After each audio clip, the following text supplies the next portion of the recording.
Hi friends, welcome to Tamil Life Travel. நம்ம இன்னைக்கு ரெஸ்டாரன்ட்ல சாப்பிடுற அதே டேஸ்ட்ல பன்னீர் டிக்கா எப்படி செய்யறதுன்னு பார்க்க போறோம். வீட்ல இருக்க மசாலாவை வச்சு ஈஸியா இந்த பன்னீர் டிக்கா செஞ்சிடலாம். வாங்க இந்த பன்னீர் டிக்கா எப்படி செய்யறதுன்னு பார்க்கலாம். அதுக்கு நான் ஒரு 300 கிராம் அளவுக்கு பன்னீரை இந்த மாதிரி கியூபா கட் பண்ணி வாஷ் பண்ணி வச்சிருக்கேன். அடுத்து மிக்சிங் பவுல்ல 1 டீஸ்பூன் அளவுக்கு மிளகாய் தூள் சேர்த்துக்கலாம். 1 டீஸ்பூன் அளவுக்கு காஷ்மீரி ரெட் சில்லி பவுடர் சேர்த்துக்கலாம். இந்த காஷ்மீரி ரெட் சில்லி பவுடர் வந்து ஆப்ஷனல் தான். தேவைன்னா சேர்த்துக்கலாம், இல்லைன்னா ஸ்கிப் பண்ணிடலாம். ஏன்னா இது கலருக்காக சேர்க்கிறது தான். 1/2 டீஸ்பூன் அளவுக்கு கரம் மசாலா சேர்த்துக்கலாம். அடுத்து உப்பு 1/2 டீஸ்பூன் சேர்த்துக்கலாம். அடுத்து கஸ்தூரி மெத்தி தான் இதில் மெயினே. அதை இந்த மாதிரி சேர்த்து நல்லா க்ரஷ் பண்ணி விட்டுக்கோங்க. இதுதான் ஒரு நல்ல ஃப்ளேவர் கொடுக்கும். 1 டீஸ்பூன் அளவுக்கு இஞ்சி பூண்டு பேஸ்ட் சேர்த்துக்கலாம். அடுத்து 2 டீஸ்பூன் தயிர் சேர்த்துக்கலாம்.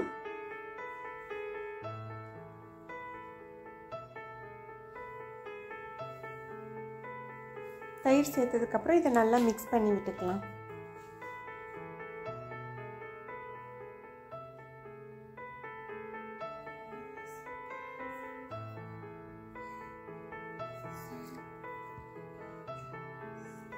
இந்த மாதிரி மசாலாவும் தயிரும் நல்லா மிக்ஸ் ஆகிற மாதிரி நல்லா கலக்கி விட்டுக்கலாம்.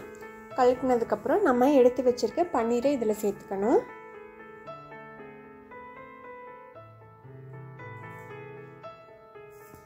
அடுத்து இதில் வெஜிடபிள்ஸ் சேர்க்க போகிறேன். நான் இன்றைக்கி கேப்சிகமும் தக்காளியும் க்யூபாக கட் பண்ணி வச்சுருக்கேன். அதை சேர்த்துக்கலாம். நான் yellow colour and green colour 2 colour capsicum எடுத்திருக்கேன். அடுத்து ஆனியன் இந்த மாதிரி க்யூபாக கட் பண்ணி சேர்த்துக்கலாம். இது எல்லாத்தையும் சேர்த்து நல்லா மிக்ஸ் பண்ணி விட்டுக்கலாம். இதில் உப்பு காரம் பார்த்திங்கன்னா நம்ம தேவைக்கேற்ப கூட குறைவாக சேர்த்துக்கலாம்.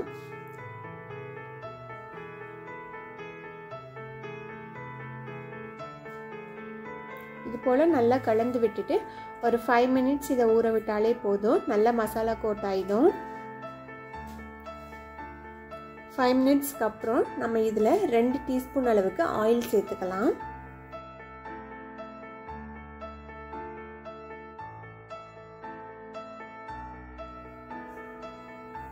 ஆயில் சேர்த்துட்டு இது போல் நல்லா ஒரு தடவை கலந்து விட்டுக்கலாம்.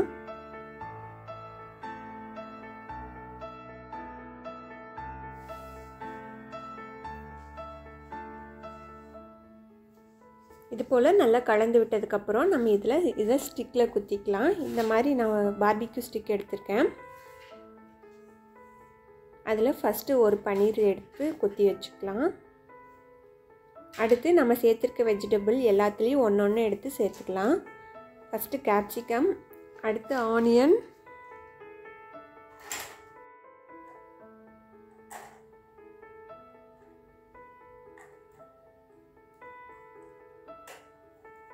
அடுத்து டொமேட்டோ, எல்லோ கலர் கேப்சிகம், இது 4யும் சேர்த்துக்கலாம். இது 4யும் ஆர்டராக குத்துனதுக்கப்புறம் மறுபடியும் ஒரு பன்னீர் வச்சுக்கலாம். இதே ஆர்டரில் குச்சியோட லென்த் அளவுக்கு நம்ம ஃபிக்ஸ் பண்ணிக்கலாம்.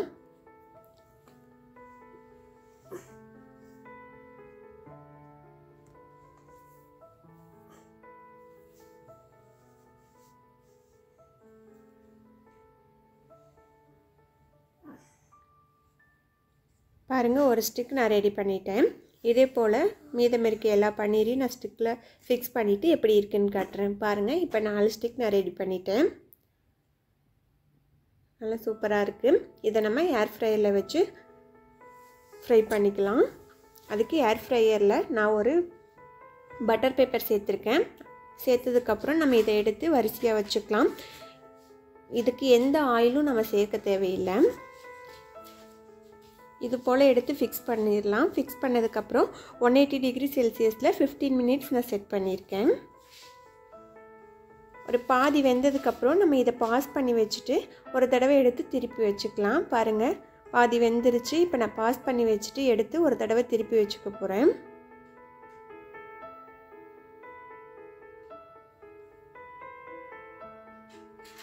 இது போல் ஒன்றொன்னா எடுத்து திருப்பி வச்சுக்கணும்.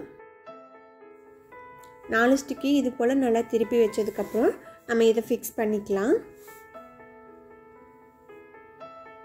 மறுபடியும் ஃபிக்ஸ் பண்ணி ஆன் பண்ணி விட்டுக்கலாம். பாருங்கள், இது 15 மினிட்ஸ் வெந்து ஆஃப் ஆயிடுச்சு.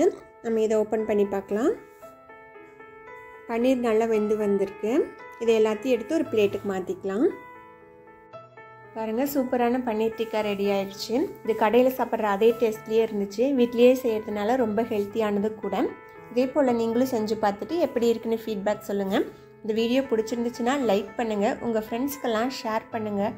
மறக்காமல் தமிழ் லைஃப் ட்ராவல் சேனலுக்கு சப்ஸ்கிரைப். தேங்க்யூ.